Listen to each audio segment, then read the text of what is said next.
How's it going, everybody? Welcome back to the channel. And today I'm going to be talking about The Black Phone 2. I know I'm tardy to the party, whatever you want to call it, but I do want to talk about this movie because it has a few things that I think have been misrepresented and mislabeled about the movie, especially. A lot of people are calling it an unnecessary sequel, which I completely agree with. The sequel feels very unnecessary, and the storyline that it takes is also a very unnecessary one. I don't really feel like after The Black Phone 1, I was itching to get The Black Phone 2. It wasn't something that even crossed my mind because the original, well, the grabber, he was already dead. Spoiler alert, but if you haven't seen the first movie and you're already watching a review on the second one, I don't know what you're doing. But, so the grabber's already dead. Why are they even making a second movie? What is it even about? It's basically them trying to deal with like the trauma of the grabber, but in a way like he still hasn't like gone to the next life in a way. So he's like kind of like stuck, and so he's out looking for revenge. And so it's this weird amalgamation of the movie that yeah, it's super unnecessary. Is the movie bad? It's not great, and it's definitely not good, and it has a lot of aspects that I would have completely changed. But honestly, the way that a lot of people are representing it is that it is like just turbo ass, and it just turbo stinks, and I don't really see that. I saw it as an okay movie. I feel like it overstayed on like the sisters, overstayed on her ability, and I didn't like her storyline as much as I liked the main characters, who he's played by Mason Thames. I forgot the Finn, yeah, or Finn. Yeah, so I liked his storyline a lot better. His character development was a lot more intriguing to see, honestly, because after everything that happened, he would be traumatized, and he definitely was traumatized. And so I really wanted to see a bit more of that, which we did see a fair bit of, honestly.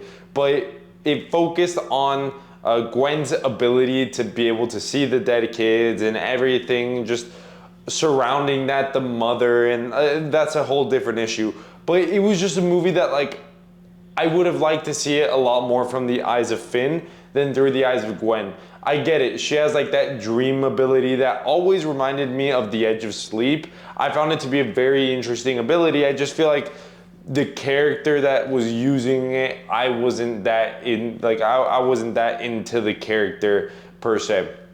And then her being able to shift between the dream and then the real world, and it was just like, I didn't find it to be the best way of making this movie, but like I said, it wasn't awful in the way that it did it. It's supposed to be like a sequel, but they tackled like the prequel aspect of it. The part that mostly bothers me is the story that they gave the mother. So the mother had the same ability as Gwen. She could see stuff in her dreams and stuff like that. She went and investigated the kids. Spoiler alert, she gets killed by the grabber, makes it look like it was a suicide. I don't know why you changed it, because the thing is, yeah, you want to make the grabber the big bad and whatever you want to do, but I think that it's so much more powerful, the fact that she has these abilities and that her daughter is just stronger than her mentally. And now we don't really get that. We get that the mom was equally as strong and stuff like that. We don't really see the type of toll that these powers take now, because her mother was perfectly healthy and perfectly fine, but it was staged as a suicide. I don't know why they did that. Personally, I feel like in that type of story, it's been done to death that, oh, the villain actually has something to do with the character's greatest trauma, and so that's why it's so much more personal. It was already personal. We've had an entire movie where this guy literally abducted your brother, and he's now going after you just because you're his sister and he wants to make him suffer. We already have the motivation that we need. We don't really need to see him kill their mother. Her correlation to the case at the beginning was okay. It was fine. I didn't care. But then whenever he was the one that staged the suicide, that's when I started to care. At the end of the day, like I said, the movie just feels unnecessary. It doesn't feel like it elevates the story in any way, but I don't really feel like it takes away in a way that, like, I'd say, oh, this is awful, and And this is like the Megan 2 of it, because they don't really try to change the genre as much. And to me, it does feel like what would have happened after the movie, going back to the Grabbers, like origins and stuff like that. I understand why they went in the direction that they went. I just think that it was unnecessary and a total cash grab of a movie, especially being a smaller budget of a film. It makes all the sense in the world that they would do this. I disagree with the fact that they did.